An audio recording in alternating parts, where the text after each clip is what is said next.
gentlemen, and welcome to the best fortnightly podcast about Star Citizen, Fortnightly Frontier. I am, as always, your host, Darionator, and with me is, as always, unfortunately, my co-host, Loose Unit.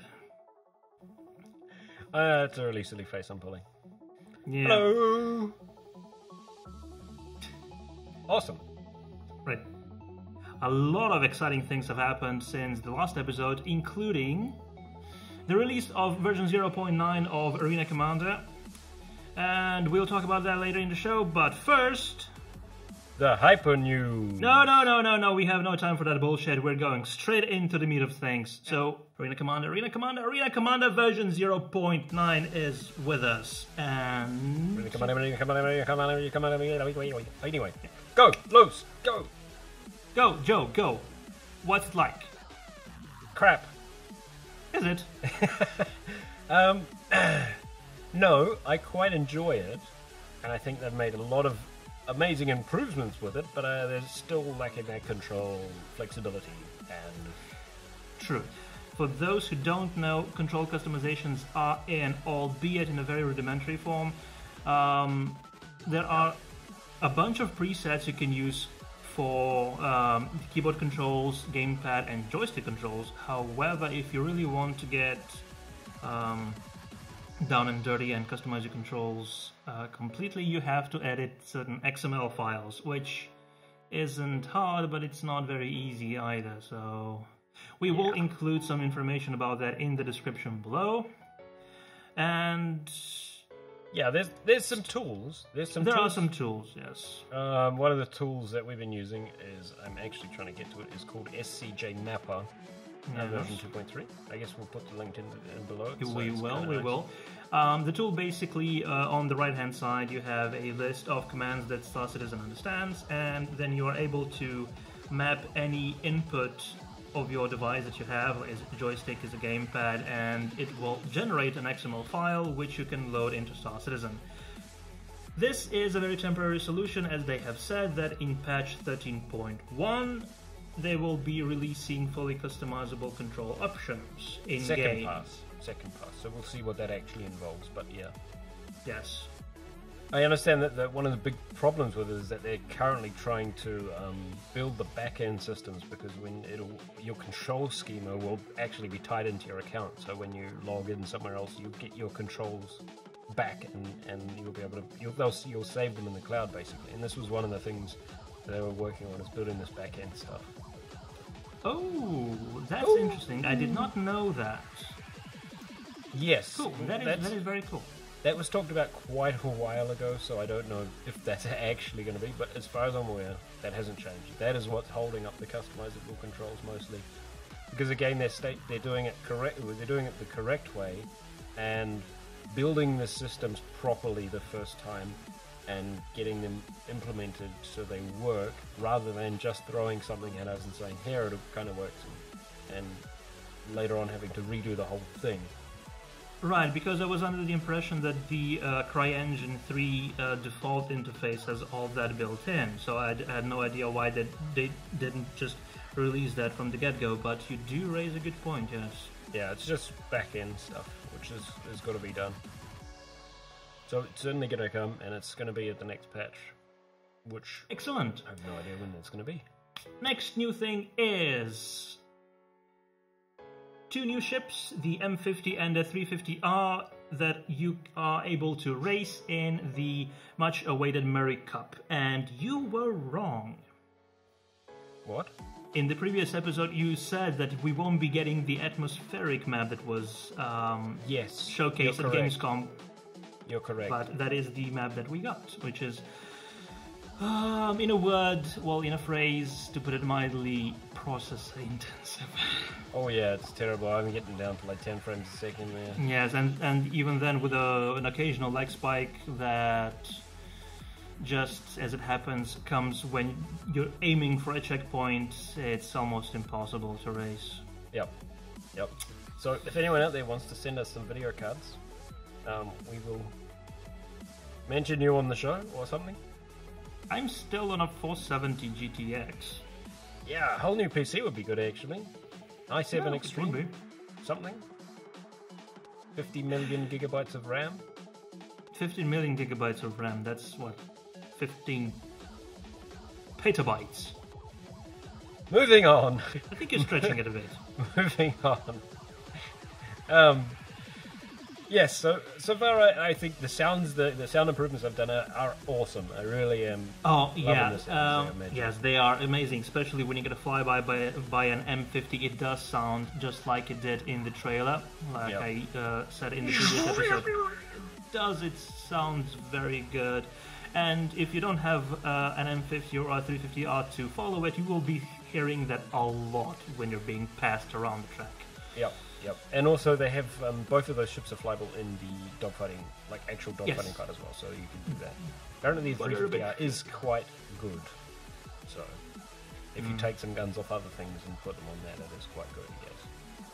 Another thing they've introduced in the latest patch is private servers and friend codes, and private servers were up for a mere 2-3 hours before they were removed again in patch 13.0.1 because they discovered some nasty code in the backend which, according to them, it causes problems. Yeah, it was allocating you a server space for your private match.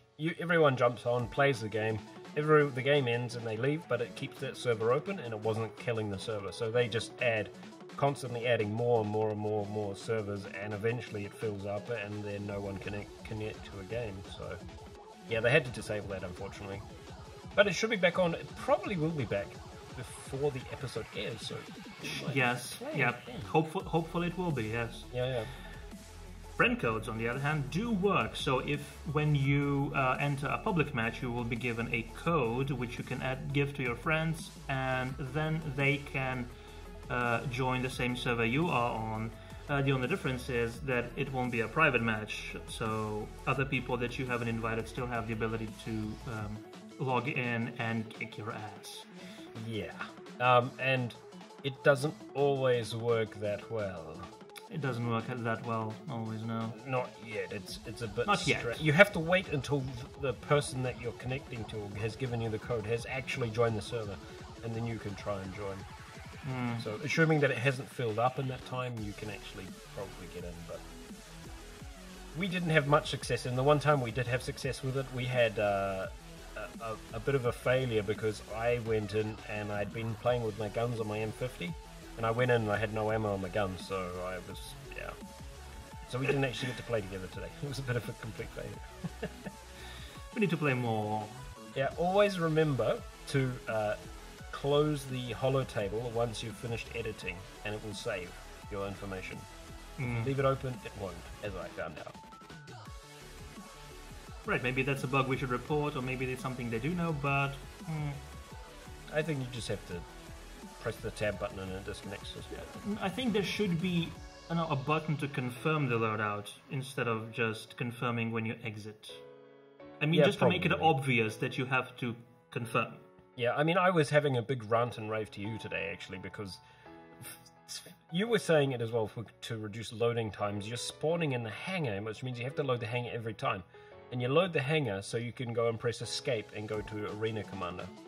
And you can go and put the helmet on and then walk to your ship and then get in it and do it that way, but, these hangars are pretty big by now, the new hangars, which are really nice, all of them, except, well, I don't like what's the luxury one? The Revel in York. Yeah, I don't like that one. I think it's too stale and boring. But anyway, carrying on. You have to, if you want to edit stuff on the holo table, you actually have to walk down to the holo table to edit the weapons and stuff on your gun, which is really annoying when you're just trying to test stuff out, because it takes a very long time to load the maps, it takes a very long time to load back into the hangar, and then you've got to take this extra time to walk down the stairs or walk wherever to the holo table and press the button on it. And then the interface in the holo table is a little bit, it's not as nice as what it perhaps could be. It's not very elegant, no. I mean, all of this could be very good and usable and very immersive in the final game. Yeah. And it's good that they have that already thought out in advance, but I think that since everybody is just testing all of this, I think it would be much nicer if everything went through menus, and if you do want to go into a hangar, there should be an option to go into the hangar and then you start loading it up instead of waiting up to, I don't know. I think I wait about on average about 3 to 5 minutes just so I can press the menu button. Yeah, it's just.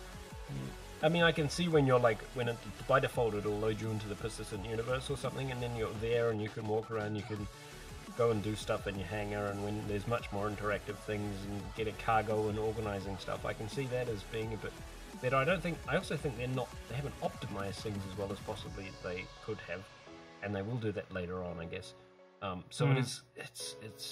It's really annoying, especially when you're trying to do stuff like test new control schemes or stuff, and you're having to quit out and go back in, reload, and then change the ship you're working on, and then I mean, there's some console commands which help you out there, but yeah, you still have to restart all the time. Yeah, it could be done a bit better. Immersion for immersion's sake, I think, is at least at this level of development, is not the way to go. Yeah, it's a little bit flawed. So that's a bit, yeah. But I mean, that's okay. I think in general, they've taken a very good turn and direction with this patch. They've introduced a lot of really good stuff. I'm very excited about what's coming up next. I mean, I can't wait until we stop recording and go play some more. Yeah, when we get new PCs so we can actually record, because right now we get very low frame rates while recording. Yeah, I get semi-decent frame rates in Broken Moon and what is the other one? The fighting maps, the 2 fighting maps. But New Horizons is just no. Yeah. Just no. Yeah, so hopefully we'll have some footage for you by the next episode. Hopefully we can talk to some of our friends in Test Squadron, the best squared on. Some people who have a lot better computers than we do for some footage. Yeah, exactly. And also we'd just like to call out James Pugh about the whoosh in at 3 minutes and 37 seconds on Around the Verse episode 12. You copied that from us. Yeah, that's our stick. So. Not good enough. Anyway, that's been Fortnightly Frontier for this fortnight. Hopefully, actually, we might be able to give you guys a little bit of a special on how we configure our controls, or how to configure our controls. Yeah, that's actually a good idea. So keep an eye out for a special episode of Fortnightly Frontier, which guide to configuring your controls. Yes. I'm doing some kind of weird dancey thingy, like I'm about to fly. Anyway. Goodbye. See you in the verse. See you in the verse. Yeah.